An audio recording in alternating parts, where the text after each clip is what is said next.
أعوذ بالله من الشيطان الرجيم پناہ مانگتا ہوں میں اللہ کی شیطان مردود سے۔ بسم الله الرحمن الرحيم شروع اللہ کے نام لے کر جو بڑا مہربان نہایت رحم والا ہے۔ نحمدہ ونصلی علی رسول الکریم، اما بعد۔ حضرین کرام، ویڈیو شروع کرنے سے پہلے دنیا کے تمام دوستوں بھائیوں سے گزارش ہے کہ آپ جہاں جہاں اپنی ڈیوٹیاں سر انجام دے رہے ہیں، پاکستان کے اندر اور پاکستان کے باہر دنیا کے ساتوں برازموں میں ہماری اردو زبان سمجھتے ہوئے جو بھی ہماری اسلامی ویڈیو کو اوپن کریں اس سے اچھا اور نیک صلاح پائیں۔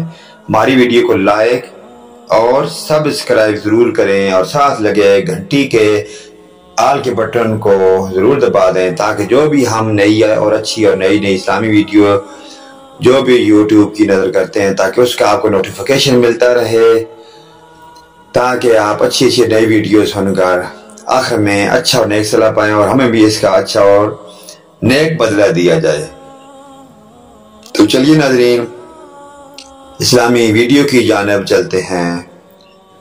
واقعہ حدیث نمبر 48، کتاب الکبائر، امام زہمی، صحیح اسلامی واقعات، صفحہ نمبر 126 تا 27۔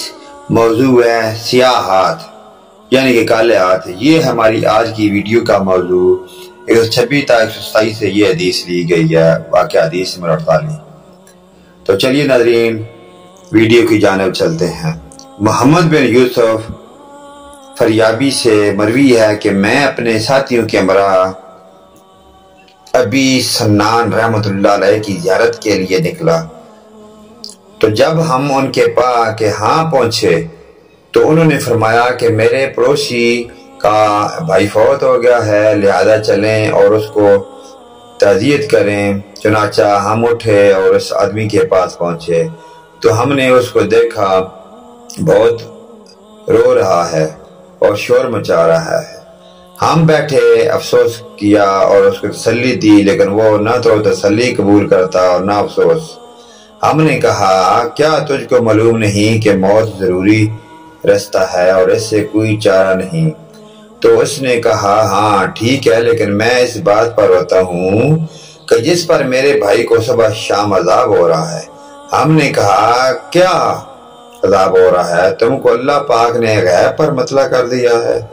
اس نے کہا نہیں، بلکہ بات یہ ہے کہ جب ہم نے اس کو قبر میں دفن کیا اور اس پر مٹی برابر کر دی تو تمام لوگ واپس لوٹ گئے اور میں اس کی قبر پر بیٹھا رہا، تو اچانک اس کی قبر سے آواز آئی، آہ مجھے اکیلا چھوڑ گئے کہ میں عذاب میں مبتلا ہوں، حالانکہ میں نماز پڑھتا تھا، روزہ رکھتا تھا۔ چنانچہ اس کی اس بات سے مجھے رونا آیا اور میں نے اس کی قبر کو کھولا تاکہ اس کو دیکھوں، تو یکا یک قبر سے آ کے شعلے نکل رہے تھے۔ توبہ توبہ!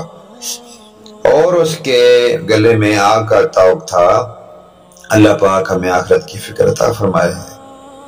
تو بھائی کی محبت نے مجھے پرانگیختہ کیا اور میں نے ہاتھ بڑھایا تاکہ اس کی گردن سے وہ طوق کھینچ لوں، تو میری انگلیاں جل گئیں۔ اللہ اکبر! اور ہاتھ بھی اس نے جلا ہوا سیاہ ہاتھ دکھایا، پھر اس پر مٹی ڈال دی اور واپس لوٹ آیا۔ تو پھر کیوں کر نہ رہوں میں اس کی حالت پر اور کیوں نہ غم کروں؟ ہم نے دریافت کیا تیرا بھائی زندگی میں کون سا برا کام کرتا تھا؟ تو اس نے کہا کہ زکوٰۃ نہیں دیتا تھا۔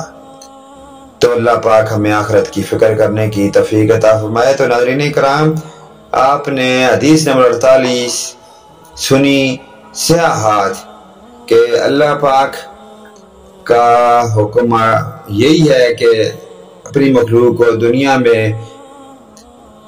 اشرف المخلوقات بنا کر بھیجا تاکہ ہم دنیا میں اچھے اور نیک عمل کریں اور اس میں کا آخرت میں اچھا صلہ پائیں۔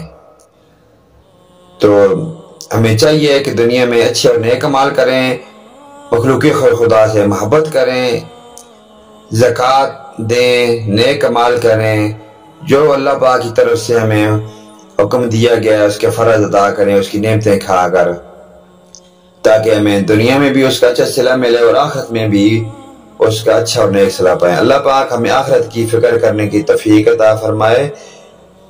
واقعہ حدیث نمبر 48، موضوع تھا سیاحت، صحیح اسلامی واقعات، صفحہ نمبر 126 تا 27 سے یہ حدیث لی گئی تھی۔ اللہ پاک ہمیں جزائے خیر عطا فرمائے۔ نیکسٹ ویڈیو لے کر آپ کی خدمت میں ہم دوبارہ حاضر ہوں گے۔ آمین ثم آمین یا رب العالمین، وآخر دعوانا ان الحمدللہ رب العالمین۔